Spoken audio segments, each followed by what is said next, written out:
Hello guys and welcome back to the channel. So today I want to give you my reaction to Chicken Genius quitting his YouTube channel. A few hours ago he posted a video which I thought was clickbait first, in which he's basically a major Palantir investor, and I recently started following him. Actually, I discovered him probably a week or 2 weeks ago, but I got a very good impression of him. I learned that he is someone who didn't need to do YouTube. He had a lot of money anyways, and he didn't have any courses. He wasn't trying to sell you anything. He donated all his YouTube income, and he was a very big Palantir and Tesla investor. And obviously, I like the guy. It's very sad news, and I want to go over a little bit what this means and the implications for Palantir and for YouTube and YouTube finance. And the thing is, he was basically saying that social media has become very toxic, and then he actually even made some accusations, which I'm gonna go into. I will even play his video where he attacked Kevin and Jeremy and some other YouTubers. He doesn't really attack them, but I will show you what he does. So my first thing on this is that I don't think social media is toxic, but people are toxic. And even before social media, there were a lot of people who got very successful and basically went insane from the amount of attention that they were getting. Because for some reason, when you are famous and successful and people see it, there is maybe 2.5% of people who find joy in somehow suppressing you and seeing you fail. And then, believe it or not, even my channel, as little as it is, I have 50 subscribers at the time of shooting this video, and even I am getting hate comments. And even though I feel like my channel is going fantastic, it's going way better than I thought, and already I have, maybe it's even a good sign that I have haters already. And I can totally see that certain people can handle the hate better than others. I have also seen it. For some reason, it doesn't bother me at all. I mean, I'm also not getting the amount of hate that he was getting. But I totally understand that he was basically saying that he feels if he doesn't quit YouTube, he will get a mental breakdown, because he was getting so much messages and so much hate and so much this, and he had no reason to do YouTube. He was donating away all the money. He was just giving honest, good advice. And so I'm very sad. He's a human being, and in the end, he couldn't take all this hate that was coming. And we really are losing a very good guy from the YouTube finance community. And if you liked him, please leave him a comment on his video that you wish him well and you wish that he could continue. I really hope this was a clickbait and he rests a little bit and he will come back. And then he accused certain YouTubers. I do want to give you my take on this. Just want to show you what he said in the video. Here's the secret. Since I'm quitting, I'm going to share with you a secret no financial YouTubers want you to know. As an investor, you have only one goal. It's to beat the index, else invest in the index. Name me any YouTuber that did it. From the time they started to invest, for every $1 they put in, how much return on capital did they get till date?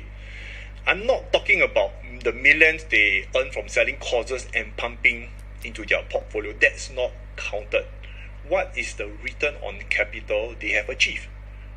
If you are paying your creators or professionals, demand their results and see how they snake their way out of this. So later in the video, I don't want to play you the whole thing. He specifically name called Jeremy for financial education, and he said that if he would honestly show his results, he thinks that you would be better off just buying the index. Then he name calls Meet Kevin, and it's the same thing there. Basically, what YouTubers can do is they earn a lot of AdSense revenue. They're selling a lot of their courses, and then all this money they send out to their portfolio, so they can make it look like their account grew by millions, when actually it was income from another place that then they're sinking into the stock market, right? I actually watch Jeremy from Financial Education a lot, and I do believe that he does outperform the indexes.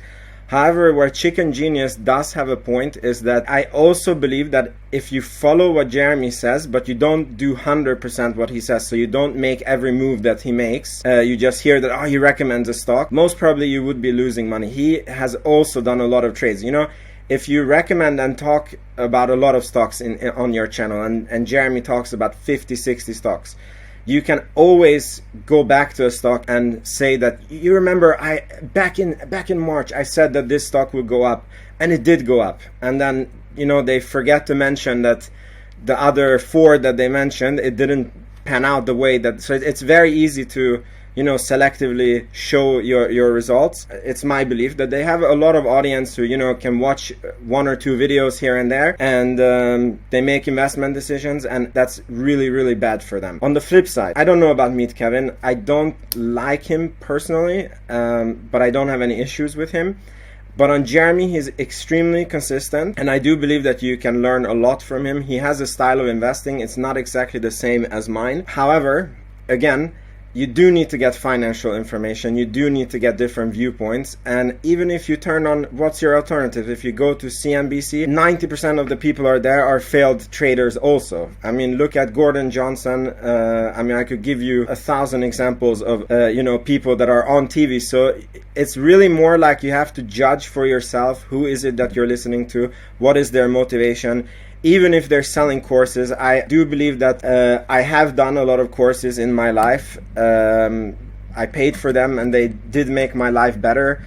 And obviously, if, you know, somebody does this work for you and they create a course, you know, you should give an exchange for this. And there's nothing wrong with it. Where it becomes wrong is if, you know, you are knowingly selling shit, and, you know, you are really not making money, and you're not transparent about it, and you know, then you are basically duping people. And unfortunately, the only one that can spot this is you, and you need to do your own due diligence when you watch this financial YouTubers.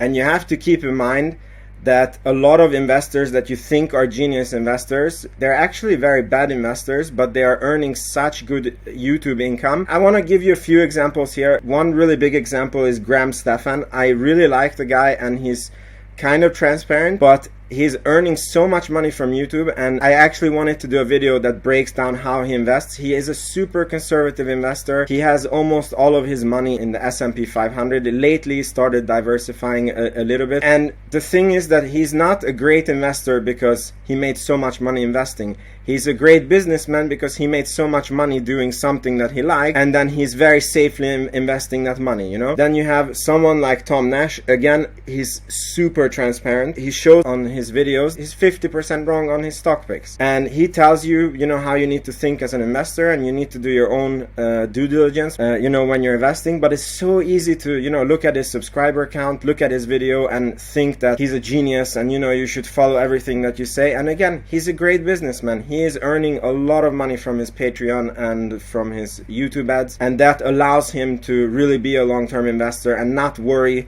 if his stock picks like Palantir goes 50% down, right? So this is really something that you need to keep in mind. I want to show you one last clip, which I really admire this Chicken Genius guy, and we continue the video from there. Don't worry so much about me when I will start to do what I always wanted to do, you know, to help animals, rescue dogs, dolphins, turtles.